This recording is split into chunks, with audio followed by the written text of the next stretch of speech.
Hello there, and welcome.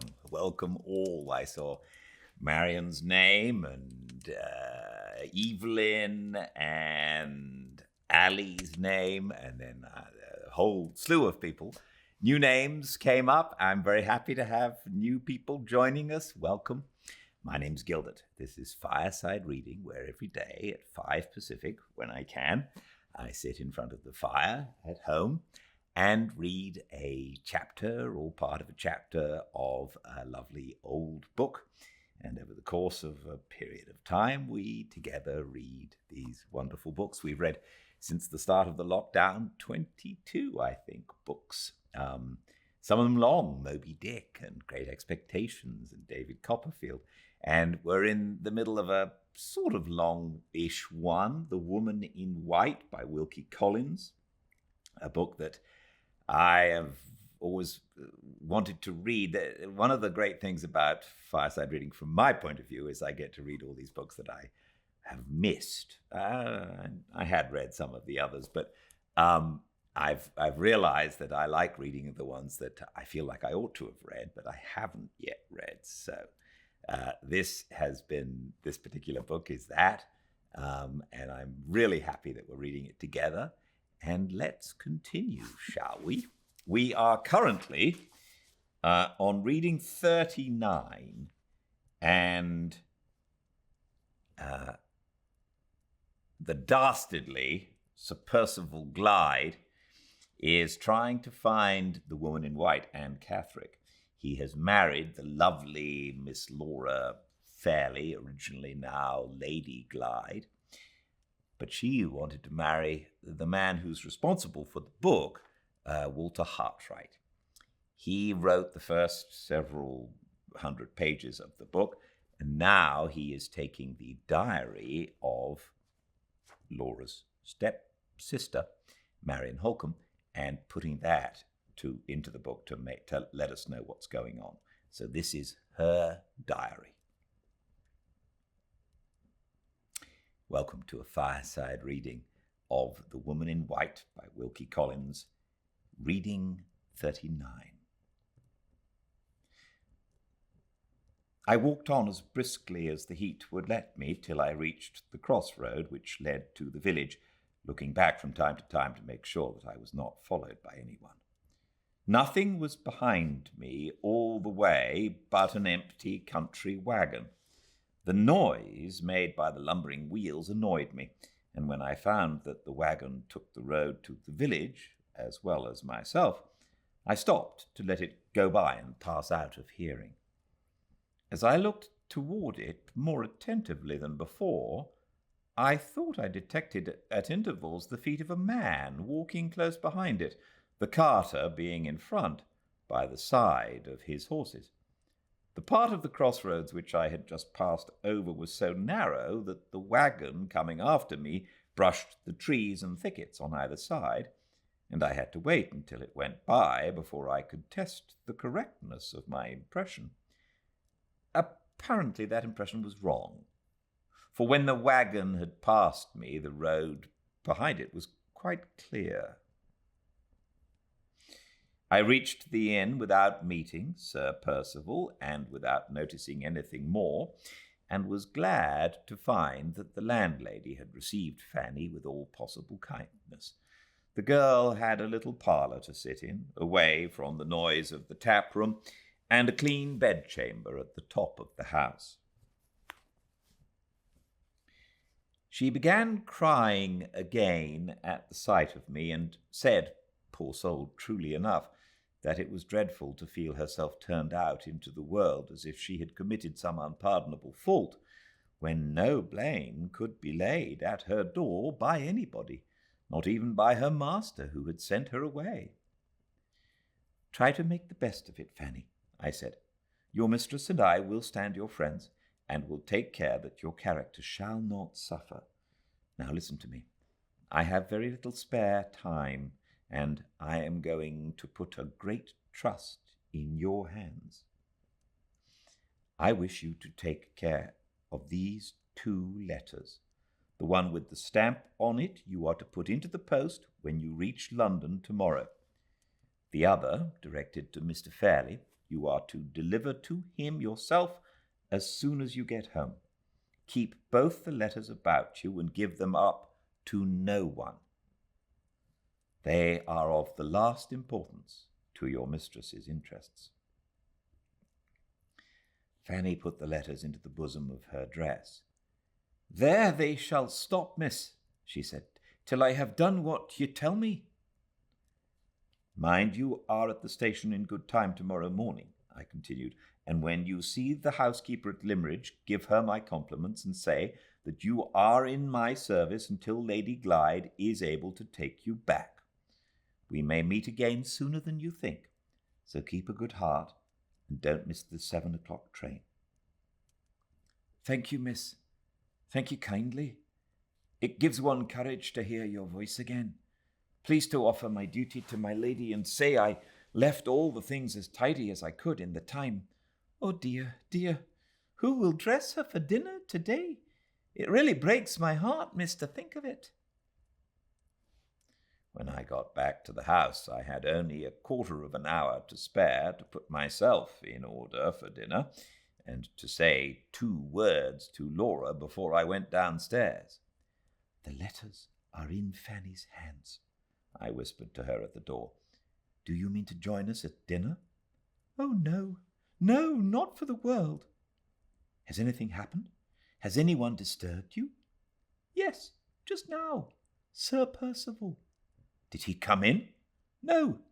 He frightened me by a thump on the door outside. I said, 'Who's there?' 'You know,' he answered. 'Will you alter your mind and tell me the rest? You shall, sooner or later. I'll wring it out of you. You know where Anne Catherick is at this moment.' 'Indeed, I said I don't.' 'You do,' he called back. 'I'll crush your obstinacy, mind that. I'll wring it out of you.' He went away with those words. Went away, Marian, hardly 5 minutes ago." He had not found Anne. We were safe for that night. He had not found her yet. "You are going downstairs, Marian? Come up again in the evening." Yes. Don't be uneasy if I am a little late. I must be careful not to give offence by leaving them too soon." The dinner bell rang, and I hastened away. Sir Percival took Madame Fosco into the dining-room, and the Count gave me his arm. He was hot and flushed, and was not dressed with his customary care and completeness. Had he, too, been out before dinner and been late in getting back? Or was he only suffering from the heat a little more severely than usual? However this might be, he was unquestionably troubled by some secret annoyance or anxiety which, with all his powers of deception, he was not able entirely to conceal. Through the whole of dinner he was almost as silent as Sir Percival himself, and he every now and then looked at his wife with an expression of furtive uneasiness which was quite new in my experience of him. The one social obligation which he seemed to be self-possessed enough to perform as carefully as ever was the obligation of being persistently civil and attentive to me. What vile object he has in view I cannot still discover, but be the design what it may, invariable politeness towards myself, invariable humility towards Laura, and invariable suppression, at any cost, of Sir Percival's clumsy violence, have been the means he has resolutely and impenetrably used to get to his end ever since he set foot in this house. I suspected it when he first interfered in our favor on the day when the deed was produced in the library, and I feel certain of it now. When Madame Fosco and I rose to leave the table, the Count rose also to accompany us back to the drawing-room. "What are you going away for?" asked Sir Percival. "I mean you, Fosco." I am going away because I have had dinner enough and wine enough, answered the Count. Be so kind, Percival, as to make allowances for my foreign habit of going out with the ladies, as well as coming in with them. Nonsense, another glass of claret won't hurt you. Sit down again like an Englishman. I want half an hour's quiet talk with you over our wine. A quiet talk, Percival, with all my heart, but not now, and not over the wine. Later in the evening, if you please, later in the evening. Civil, said Sir Percival savagely, civil behaviour upon my soul, to a man in his own house. I had more than once seen him look at the Count uneasily during dinner time, and had observed that the Count carefully abstained from looking at him in return. This circumstance, coupled with the host's anxiety for a little quiet talk over the wine, and the guest's obstinate resolution not to sit down again at the table, revived in my memory the request which Sir Percival had vainly addressed to his friend earlier in the day to come out of the library and speak to him. The Count had deferred granting that private interview when it was first asked for in the afternoon, and had again deferred granting it when it was a second time asked for at the dinner table. Whatever the coming subject of discussion between them might be, it was clearly an important subject in Sir Percival's estimation, and perhaps, judging from his evident reluctance to accept it, a dangerous subject as well in the estimation of the Count. These considerations occurred to me while we were passing from the dining room to the drawing room. Sir Percival's angry commentary on his friend's desertion of him had not produced the slightest effect. The Count obstinately accompanied us to the tea-table, waited a minute or two in the room, went out into the hall, and returned with the post-bag in his hands. It was then 8 o'clock, the hour at which the letters were always dispatched from Blackwater Park. "Have you any letter for the post, Miss Holcombe?" he asked, approaching me with the bag. I saw Madame Fosco, who was making the tea, pause, with the sugar tongs in her hand, to listen for my answer. "No, Count, thank you. No letters today." He gave the bag to the servant, who was then in the room, sat down at the piano, and played the air of the lively Neapolitan street song La Mia Carolina twice over. His wife, who was usually the most deliberate of women in all her movements, made the tea as quickly as I could have made it myself, finished her own cup in 2 minutes, and quietly glided out of the room. I rose to follow her example, partly because I suspected her of attempting some treachery upstairs with Laura, partly because I was resolved not to remain alone in the same room with her husband. Before I could get to the door, the Count stopped me by a request for a cup of tea. I gave him the tea, and tried a second time to get away. He stopped me again, this time by going back to the piano and suddenly appealing to me on a musical question in which he declared that the honor of his country was concerned. I vainly pleaded my own total ignorance of music and total want of taste in that direction. He only appealed to me again with a vehemence which set all further protest on my part at defiance. "The English and the Germans," he indignantly declared, "were always reviling the Italians for their inability to cultivate the higher kinds of music. We were perpetually talking of our oratorios, and they were perpetually talking of their symphonies. Did we forget, and did they forget, his immortal friend and countryman Rossini? What was Moses in Egypt but a sublime oratorio, which was acted on the stage instead of being coldly sung in a concert room? What was the overture of Guillaume Tell but a symphony under another name? Had I heard of Moses in Egypt, would I listen to this and this and this and say if anything more sublimely sacred and grand had ever been composed by mortal man? And without waiting for a word of assent or dissent on my part, looking me hard in the face all the time, he began thundering on the piano and singing to it with loud and lofty enthusiasm, only interrupting himself at intervals to announce to me fiercely the titles of the different pieces of music. Chorus of Egyptians in the Plague of Darkness, Miss Holcomb. Recitativo of Moses with the tables of the law. Prayer of Israelites at the passage of the Red Sea. Aha! Aha! Is that sacred? Is that sublime? The piano trembled under his powerful hands, and the teacups on the table rattled as his big bass voice thundered out the notes and his heavy foot beat time on the floor. There was something horrible, something fierce and devilish in the outburst of his delight at his own singing and playing, and in the triumph with which he watched its effect upon me as I shrank nearer and nearer to the door. I was released at last, not by my own efforts, but by Sir Percival's interposition.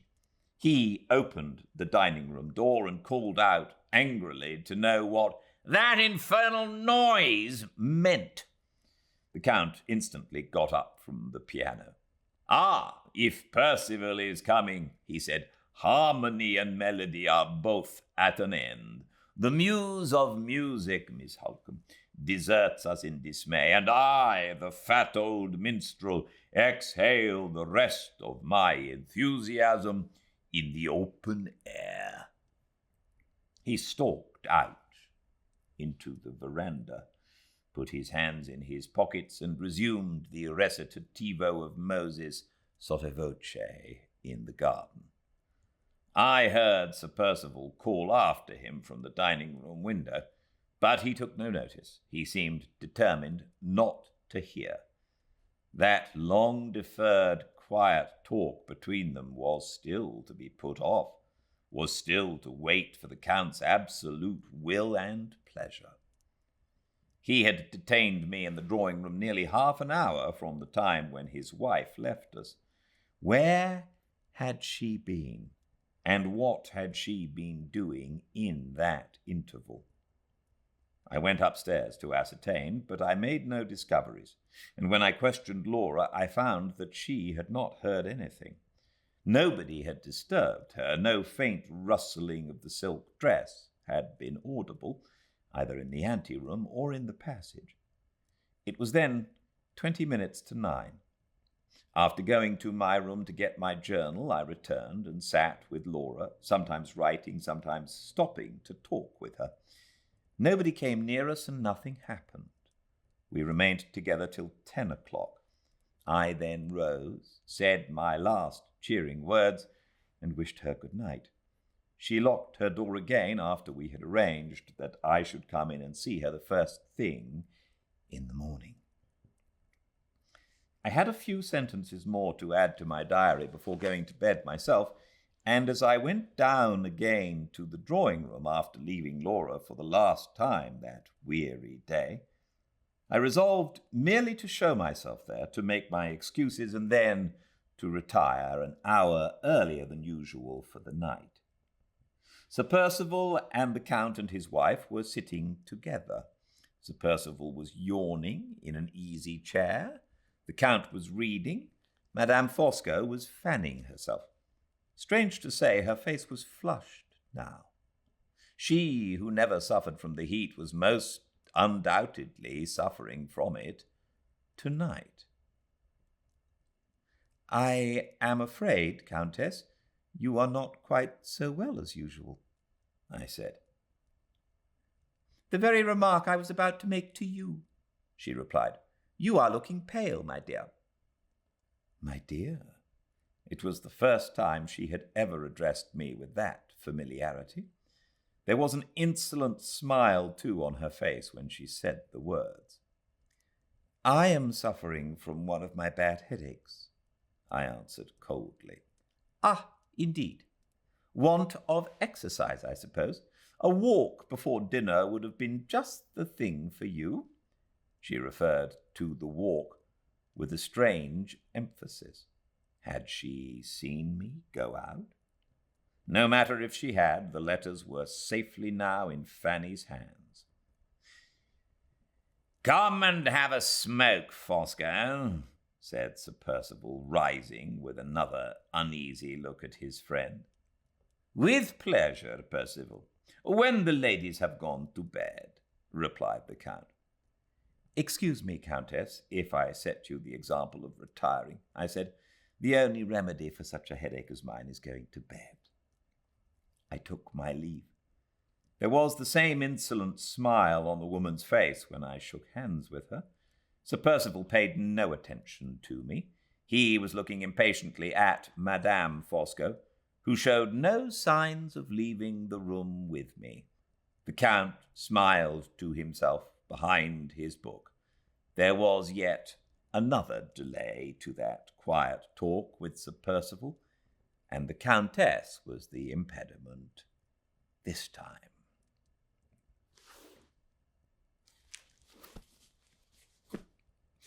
Thanks all for joining me. We will continue tomorrow, same time and place, 5 Pacific at Fireside Reading on Instagram with Reading 40. But until then, everyone, please stay very, very well. Good night.